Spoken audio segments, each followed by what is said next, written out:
what's up? I'm back. And here to talk about something more serious. So, after my last video, a lot of people started asking me about Black History Month, what it is, why it's celebrated, and like all these different interesting questions. And I just thought that I'd do a video on Black History Month. So, Black History Month is celebrated in February.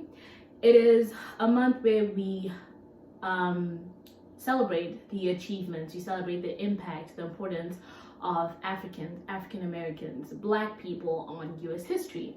It's also celebrated in some European countries, which I didn't know, and I thought that was interesting.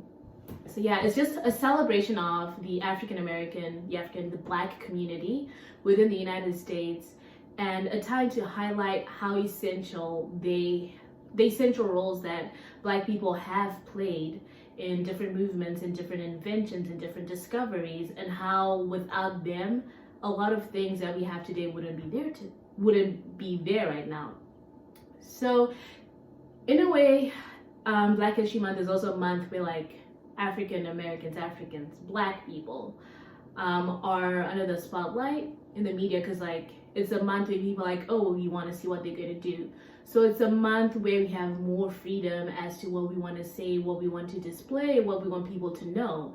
So it's also a month where we're going to speak out more. We're going to be more present. We're going to be more out there, and people are going to listen. People are going to have to listen. You know, it's our month, and it's our time to celebrate who we are and what our ancestors have done for us. So taking it back to where I'm from, Zimbabwe, we don't really celebrate Black History Month. It's a predominantly Black country, so like every day is kind of like a celebration of us. But yeah, so and within our history, like we learn from when we had the Bantu tribes, we learn from the different kings, we learn from Great Zimbabwe, we learn about colonization, we learn about Independence Day, and all that has happened up to where we are right now in our history classes. And like everyone has to take those in school, like high school. Yeah, by high school everyone's taken that. But then coming here to the United States of America, it becomes more of an option, or you are taught about African American history within your classes, but they don't go too deep into it. So you can be taught about Martin Luther King, and it ends there. You're taught about Harriet Tubman, and it ends there. You're taught about Rosa Parks, and it ends there. And these are all people who are really important. But then the fact remains that there are more people who did other things who are as important as all of these people that I've listed, who deserve to be talked about, who deserve to be talked about in classes, who deserve a moment of silence, who deserve to be acknowledged and appreciated. So Black History Month is when we are talking about all these people, and we're trying to educate people on who they are. So like Claudette Colvin, who at 15 years old stood up against the segregated bus system in Alabama, and this was months before Rosa Parks. Like a 15-year-old girl standing up against segregation. We talk about Ruby Hall, who at a young age, going to kindergarten, and she is part of the people who started the movement towards desegregation of schools, because she decided to go to an all-white school. And within that all-white school, she was the only Black person who was there.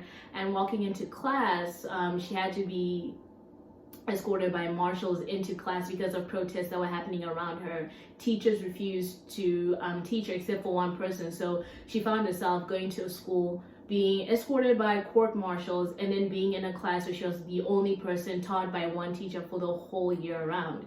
So it's just a time where we talk about these things, because if she hadn't started that movement, if she hadn't started going to that school, we might still have segregation. So it's a time where we're going to highlight all these people, we're going to celebrate them, and we're going to just show our appreciation of the struggle that they had to go through, appreciation for the civil rights movement, appreciation for how much protest, how much conflict they had to go through for us to be where we are today, for us to be able to go to school together, for us to be able to sit wherever we want in a restaurant, to sit wherever we want in a bus, you know. So yeah, Black History Month is a celebration of being Black. Black History Month is a time where we're reminding Black communities of their importance, that they're precious, of their impact, of what our ancestors have done for us to be where we are. but it's also a point where like we've come this far, but there's still so much needs to be done. We talk about police brutality, we talk about hate crimes, racism, microaggressions, all these things that we're going through now that people think are not there, but they are really there and they're really bad. We talk about the people who have gone out without a voice. We talk about Sandra Bland, we talk about Aaron Garner, we talk about Philando Castile, we talk about Ahmaud Arbery, who have been victims of different crimes, victims of in situations they shouldn't have been in, but have become victims of it because of the color of their skin. We talk about what our ancestors were fighting so hard for, we're speaking out so hard for, we're going to prison for, and how so much of it is still here, but it's just swept under the rug, it's just ignored, it's disregarded. We talk about ways we could improve as a Black community to have better opportunities, to have better health care, to not be victims of mass incarceration. We talk about ways in which we can continue that fight. We can continue to speak out for what our ancestors really wanted us to have, for equality, equal rights, right? That's what we talk about during Black History Month. And it's not only during Black History Month where we're talking about these hard topics.